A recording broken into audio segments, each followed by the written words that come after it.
Hi mga mami! For today's vlog, what inside of my hospital bag? Okay, and this is my bag. I am a first time mom and sana tama lahat ng nilalagay ko dito sa aking bag.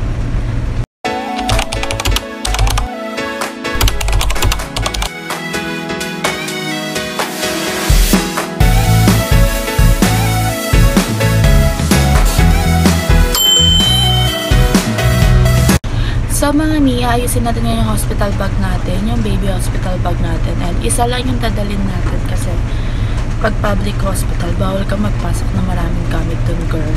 So mga mi, I'm 35 weeks pregnant today and isang bag na lang yung gagamitin natin. I'm using this bag and one bag lang siya. May nabili ako sa Shein na isang bag for baby bag kasi di ko na siya gagamitin. So mga mi, ito dapat yung gagamitin natin for baby bag. For hospital bag niya, kaso kasi hindi kasya mga mi. Sayang mga mi. Pero pwede ko itong magamit for everyday using kapag nandiyan na si baby. And we need to start na. So napa ko na yung mga ibang, yung mga damit niya mga mi. Meron na tayong day 1, day 2, day 3 ng ating tummy. And 35 weeks na. Sa Saturday is 36 weeks na ako mga mi. And so let's start to pack my hospital bag. Na-sample ko na siya, pinako na siya for day 1, day 2, day 3. And may extra tayo para hindi mahirapan yung magbabantay sa akin sa hospital. Excuse me. And ayan, meron na tayong napak ng pan day 1, day 2, day 3. And meron pa tayong extra para in case. And sa pack niya mga meron na tayong pajama, mittens, diaper, tsaka sombrero and lambkin. Ayun. Di ko na siya nilagyan ng label pero complete na tama. So ayun, okay.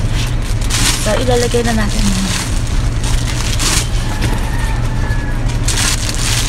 So i-arrange ko na siya mga sa day 1 to day 4 para yung may kukuha na ito. Yung nasa taas lang, yun yung pang day 1. And yung nasa baba, yun yung pinaka-extra na.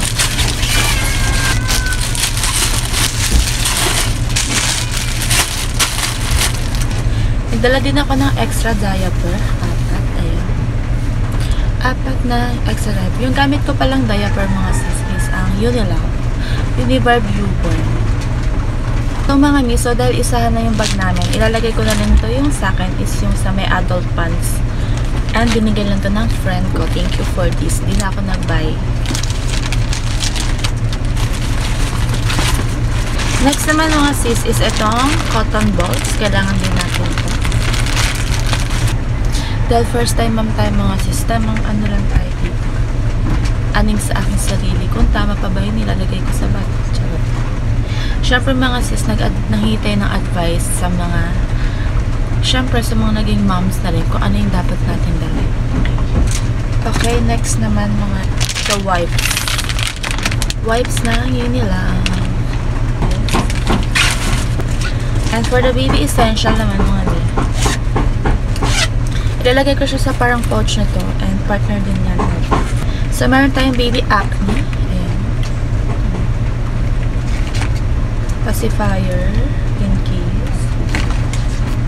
And Johnson yung pangligo. In-offer lang sa akin yung Johnson. Ito daw muna yung una-una akong gagamitin para hindi maging sensitive yung skin ni baby. And we need to try this product. Okay, try.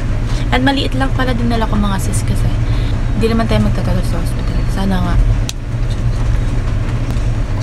And the next is itong aspirators sa mga sipon. Ewan ko ba't ganitong design yung nasa akin. And we need this alcohol. 70% alcohol mga sis. Kailangan din natin itong mga mi.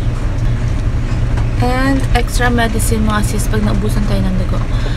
Ano na rin ito ni doctor and in-offer to sa akin ng friend ko in case of emergency guys.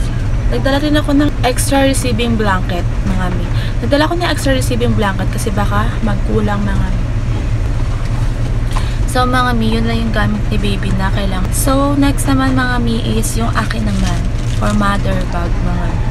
So may dala tayong extra sleepers kasi bawal daw doon ang Lumang slippers, B. Sana all. Ayan, nagdala lang din ako ng dalawang dress. Dalawang dress lang yung dinala ko mga sis para mabilis lang siya magbihis tsaka pag nag-CR. Ayoko na kasi mag-pants. Good luck yung magbabantay sa akin sa hospital mga may dahil first time lang namin to. This is our first time of having a baby and may mga pasok sila sa work kaya swerte yung makakasama ko guys. Meron din tayo undies mga sis. Ayan, dalawa lang yung dinala kong bra tsaka undies kasi alam kong 2 days lang ako dyan. At syempre mga mi, hindi mawawala ang ating makeup kit. Kukuha lang tayo dito nang dapat nating gamitin kapag nandun na tayo. And nagdadala lang tayo ng BLK powder. Tsaka lip tint mga sis. Ito na lang yung dadalhin ko is yung water tint with vitamin C na to mga mi. Hindi ito namamalat. Yung ibang tint kasi mga mi is nagdadry yung lip ko. Kaya ito yung may vitamin C yung gamit ko. Tapos yan. And ayan na ang ating final na dadalhin. Dito banda yung kay baby and dito banda yung sa akin. Ganyan siya pag-open mo mga sis. And nasa ibabaw lang yung mga gamit ni baby. Ito lang sa akin dress dito sa side. And dito yung kay baby para mas mabilis na lang makita. And that's all mga mi. Thank you for watching. So don't forget to subscribe and click the notification bell for more info mga sis. Thank you for watching.